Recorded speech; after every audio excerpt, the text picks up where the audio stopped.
बिस्मिल्लाहिर्रहमानिर्रहीम। अस्सलाम वालेकुम। मैं हूं सलमान हैदर। दुआ है परवरदिगार से कि उसने आपको और आपके अहले खाना को अपनी हिफ्ज़ो अमान में रखा हुआ। तीन अहम तरीन खबरें जो आपके साथ डिस्कस करनी है। मौलाना फजल रहमान साहब का ये जो एक कितना बड़ा सरप्राइज आ गया और मुल्क को कौम की जरूरत पड़ गई है उनकी, और मुल्क को कौम के लिए वो हर कुर्बानी देने के लिए तैयार हो चुके हैं। मुल्क को कौम के लिए इस पार्लियामेंट को, जिससे मुतल्लिक उनका कहना था कि अरबों रुपए में वो खरीदी गई, उस पार्लियामेंट के साथ चलने का उन्होंने फैसला कर लिया है। मुल्क को कौम के लिए उन्होंने कहा है कि कानून साजी बहुत ज़रूरी है। मुल्क कौम के लिए उस कानून साजी पे उन्होंने साथ चलने की कोशिश शुरू कर दी है। बहुत अजीम किस्म की कुर्बानी दी है मौलाना फजल रहमान साहब ने। उसकी कुछ तफसीलें, अख्तर मेंगल साहब का इस्तीफा गले की हड्डी बन गया। मैंने आपको कहा था इनके गले की हड्डी बन जाएगा, इनके पैर पड़ जाए इनको मनाना पड़ेगा।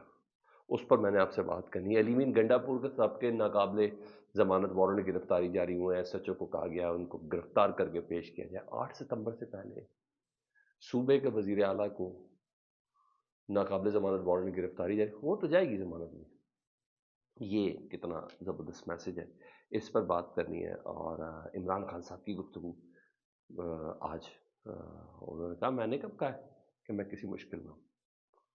और फिर दीगर कुछ चीज़ों का भी उन्होंने पूरा ऑपरेशन किया, उसको भी आपके साथ डिस्कस करता हूँ। तफसील में जा रहा हूँ जी, और शायद वीडियो थोड़ी लंबी हो जाए, लेकिन आपने मिस नहीं करनी। चैनल देख लो, चैनल सब्सक्राइब कर दें ताकि मेरा और आपका ये राब्ता रहे जी। सबसे पहले मैं ज़रा 190 मिलियन पाउंड केस की बात करूँ जी। आज ट्रायल चल रहा है उसमें, और बुशरा बीबी साहबा ने उस ट्रायल के दौरान ना इस केस में बरियत की दरख्वास्त दी थी, दायर की थी, क्योंकि इस केस से उनका लेना देना तो है कोई नहीं, क्योंकि ना ही वो पब्लिक ऑफिस होल्डर है, ना ही वो काबीना के मेंबर है, ना ही कोई और उनके पास ऐसी कोई सरकारी उनका ओहदा था। तो ये तो सारा केस काबीना की मंजूरी और इमरान खान साहब वज़ीर आज़म साहब के बीच में ये सारा घूमता है। तो इस केस की समाअत में उन्होंने बुशरा बीबी साहब की अपनी इस बरियत की दरख्वास्त की थी। तो उस बरियत की हद तक जो फैसला है ना वो महफूज हो गया अदालत की जानिब से आज अडयाला जेल में, और कल ये फैसला सुनाया जाएगा। नैब की जानिब से भरपूर मुखालफत की गई है, भरपूर मुखालफत की गई है। पर्सनल हो चुका है ना मामला शायद इसी वजह से।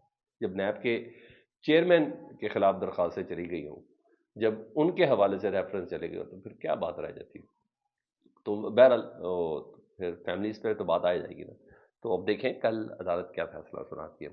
दूसरा, इमरान खान साहब ने आज इसी केस के दौरान मजीद गुफ्तगू की, सहाफ़ियों से गुफ्तगू की। कुछ अंदर आने वाले बाहर के मनपसंद सहाफ़ियों से गुफ्तगू की, और कुछ बातों को दोहराया भी।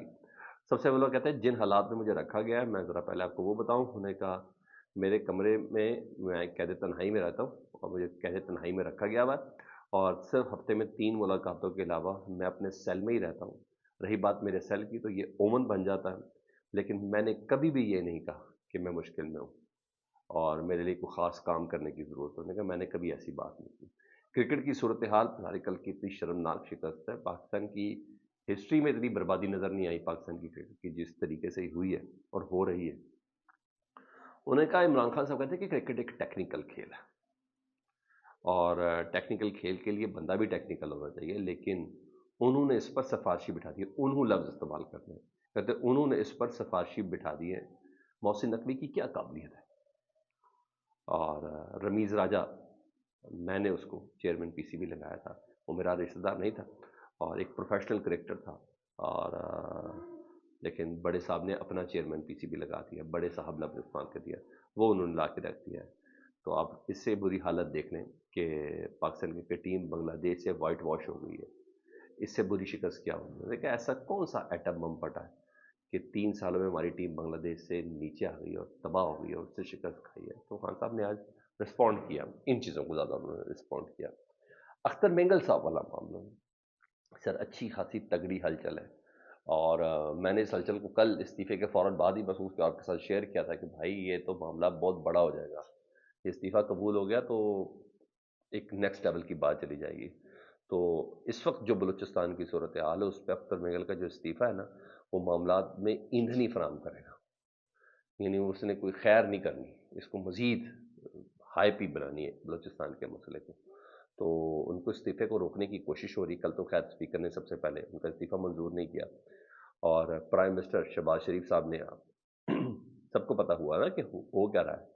उन्होंने एक कमेटी बनाई है राना सनाउल्लाह साहब की सरबराही में। वो कमेटी ने आज पार्लियामेंट लॉजेस में अख्तर मेंगल साहब से मुलाकात भी की है, और उन्हें मनाने की कोशिश की है कि सर आपके हम मामलात देखते हैं, ہم جو آپ کی ریزرویشن ہے اس کو ایڈریس کریں گے، آپ ذرا اپنی سجیشنز ہمیں بتا دیں۔ مگر وہ نہیں مان، وہ کہتے ہیں میں نے استعفیٰ واپس نہیں لینا، میرا استعفیٰ واپس لینے کا کوئی ارادہ نہیں ہے۔ وہ کہتے ہیں انہوں نے مجھے قائل کرنے کی کوشش کی، یہ جو کمیٹی آئی تھی رانا ثناء اللہ صاحب کی سربراہی میں، لیکن میں نے ان کو قائل کر دیا۔ کیونکہ آپ کے ہاتھ میں ہے ہی کچھ نہیں، تو میں نے آپ سے کیا بات کرنی؟ آپ نے پہلے بات کر کے مجھے پی ڈی ایم ون میں شامل کیا، میں نے عمران کو چھوڑا، پھر آپ نے مجھے پی ڈی ایم ٹو میں شامل کرنے کی کوشش کی، میں نے آپ کو پچھلے وعدے گنوائے۔ یہ تو آپ ہمارے ساتھ مسلسل کھیل رہے ہیں، تو یہ کیڑی کڑا نہ ہمارے ساتھ کھیلے۔ تو میں نے ساری چیزیں ان کو بتائی، تو کہتے ہیں وہ بہت کنونس ہو گئے۔ دوسری طرف پاکستان تحریک انصاف کا ایک وفد بھی اختر مینگل صاحب سے ملا، اور انہوں نے بھی پوری کوشش کی ہے کہ منایا جائے کہ وہ استعفیٰ نہ دیں۔ یہ بذات خود ایک اچھا جیسچر ہے، کیونکہ یہ قومی معاملہ ہے، اس میں حکومت اور اپوزیشن یعنی پی ٹی آئی بالکل ایک پہ پر سب یہ کوشش کریں۔ ان کو پتہ ہے اس کا امپیکٹ بہت بڑا ہے، اس کا تھروٹل بہت بڑا ہے، یہ ہم سے سہارا نہیں جانا۔ یہ میں آپ کو بتا رہا ہوں، یہ قومی ایشو ہے، سب منا رہے ہیں۔ اور میں پھر کہہ رہا ہوں بار بار کہ ان کے پیر پکڑ جانے چاہیے اختر مینگل صاحب سے۔ اگر کسی کو اس کی حساسیت کا نہیں اندازہ نا، تو پیر پکڑ لینے چاہیے، کیونکہ یہ معاملہ بہت بڑا ہے۔ آپ کو بہت اچھے سے یاد ہے کہ ہلکی سی مس ہینڈلنگ کی گئی ہے اکبر بگٹی صاحب کے، بالکل یہ اکبر بگٹی کی سوچ کے مالک سیم، کبھی بھی علیحدگی پسند نہیں، وہ بلوچستان بلوچ عوام کے حقوق کی بات کر رہے تھے۔ خیر وہ طریقہ کار کیا تھا کیا نہیں تھا، اس پہ ایک پوری ڈیبیٹ ہے۔ تو یہ اتنی ہی بڑی آواز ہے، اتنی ہی بڑی آواز ہے، اور اس آواز کا ایڈریس ہونا ضروری ہے۔ میں تو کہتا ہوں اداروں کو بھی سامنے آنا چاہیے، اداروں کو بھی کوشش کرنی چاہیے۔ یہ اس حد تک یہ سینسٹیو معاملہ ہے۔ اختر مینگل کا استعفیٰ علیحدگی والی سوچ کو سپورٹ کرے گا، اور میرا خیال ہے، میں دیکھتا ہوں یہ اپنے ایک سیاسی بھائی کو منا سکتے کہ نہیں منا سکتے، یہ سب کے لیے بہت بڑا چیلنج ہے۔ اور وہ جو پھونک بھری ہوئی ہے نا، جس کا بھی ذکر کرنے لگا ہوں، اس پھونک غبارے سے پھونک بھی نکل جائے گی، پتہ چل جائے گا یہ کس قابل ہے۔ یہ وہ والا معاملہ نہیں ہے کہ سر پلیز یہ مان نہیں رہے، ان کو ذرا سمجھا دیں، یہ وہ والا معاملہ نہیں ہے، یہ آپ کو خود کرنا پڑنا ہے۔ یہ پہلا امتحان ہے چلے ان کا۔ ایک اور امتحان تھا، وہ مولانا فضل الرحمان اس امتحان پہ پورے اترے۔ مولانا صاحب نے جی قومی اسمبلی میں بڑی دھواں دار تقریر کی ہے، اور وہ کہتے ہیں کہ کے پی کے اور بلوچستان میں نا حکومتی ریٹ ختم ہو چکی ہے، اور معاملات سیاستدانوں کے حوالے کیے جائیں۔ میں نے کہا بالکل، نہ کے پی کے میں حکومتی ریٹ ہے، نہ ہی بلوچستان میں بھی، اور معاملات سیاستدانوں کے حوالے کیے جائیں۔ اور یہ بڑا اہم جملہ ان کا، یعنی وہ کہنا چاہ رہے ہیں کہ معاملات کسی اور کے پاس ہیں، سیاستدانوں کے پاس تو ہے ہی نہیں، سلیکٹڈ حکومت یا الیکٹڈ حکومت ان کے پاس نہیں ہے، یہ معاملات کسی اور کی طرف لے کے جا رہے ہیں۔ اور وہ کہتے ہیں سیاسی لوگوں کی اہمیت ختم کی جا رہی ہے، اور سینئر سیاسی قائدین کو سائیڈ لائن کیا جا رہا ہے، جس کی وجہ سے گتھی کو سلجھانا مزید مشکل ہو چکا ہے۔ ہمیں پوری ذمہ داری کے ساتھ قدم اٹھانا چاہیے۔ اچھا جی، اب جو مولانا صاحب کی ملاقات ہوئی تھی نا، یہ تو آپ کو پتہ ہے ہم ہمیشہ قاضی فائز عیسیٰ صاحب کی بھی سماعت کے دوران اتنے بلند بانگ دیکھتے ہیں اسٹیٹمنٹ، ہم حکومت بھی پنجوں کے بل ایسی بڑی بڑی اسٹیٹمنٹ دیتی ہے۔ جسٹس عامر فاروق صاحب بھی سماعت میں کہتے ہو کسی کی ایسی کی تیسی، وہ اپنے آپ کو جیل میں تصور کر، اس کے بعد کیا ہوتا ہے کہ کیس ہی کبھی نہیں لگتا، سو موٹو کی بھی تاریخ نہیں آتی دوبارہ۔ ایسے ہی میرا خیال ہے کہ یہاں ہو گیا۔ مولانا صاحب کو کے ساتھ جو ملاقاتیں بڑی بڑی ہو گئی آصف علی زرداری صاحب کی، محسن نقوی صاحب کی موجودگی میں، اور پرائم منسٹر شہباز شریف صاحب سے محسن نقوی صاحب کی موجودگی میں، یہ ملاقاتیں اپنا رنگ لے آئیں کہ مولانا صاحب کی ٹون بتا رہی ہے کہ ملک کے وسیع تر مفاد میں اور ملک شدید مشکل میں ہے نا، تو انہوں نے کہا ہے کہ اپوزیشن میں ہم ضرور ہیں، لیکن وطن کو ضرورت پڑی تو ہم ہر قربانی دینے کے لیے تیار ہیں۔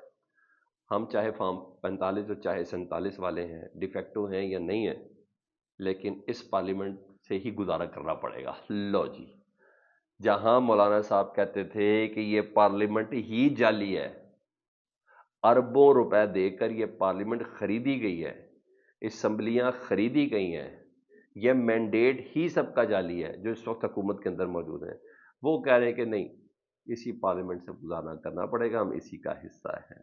تو مولانا صاحب نے گزارے سے مراد بتا دیا کہ اس وقت جو ملک کو ضرورت ہے نا، جو قربانی کی ضرورت ہے وہ ہے آئینی پیکج کی. یہ اس وقت ملک کو جن قربانیوں میں سے سب سے زیادہ قربانی کی ضرورت ہے آئینی پیکج کی ضرورت ہے. ان قربانیوں میں اس ملک کو اس وقت قاضی فائز عیسیٰ صاحب کی مدت ملازمت میں توسیع کی ضرورت ہے. ان قربانیوں میں اس وقت سپریم کورٹ کے جو سو موٹو ایکشن ہے اس کو 3 کی بجائے 9 ججز سے کرنے کی ضرورت ہے. ان قربانیوں میں سب سے زیادہ ضرورت یہ ہے کہ ججز کی تعداد بڑھا کر 21 24 یا 25 کر دی جائے. ان قربانیوں میں اس وقت سب سے زیادہ ضرورت ہے. ان قربانیوں میں کے پی کے بلوچستان ملکی حالات سیاسی سوجھ بوجھ یہ والے معاملات نہیں ہیں. یہ والے معاملات نہیں ہیں. تو مولانا کنونسڈ ہیں؟ یس بالکل کنونسڈ. آپ کو کیا لگتا ہے ان باتوں سے؟ فیڈ بیک میں ضرور آگاہ کریں. اپنا بہت خیال رکھیں. اللہم صلی علی محمد و آل محمد.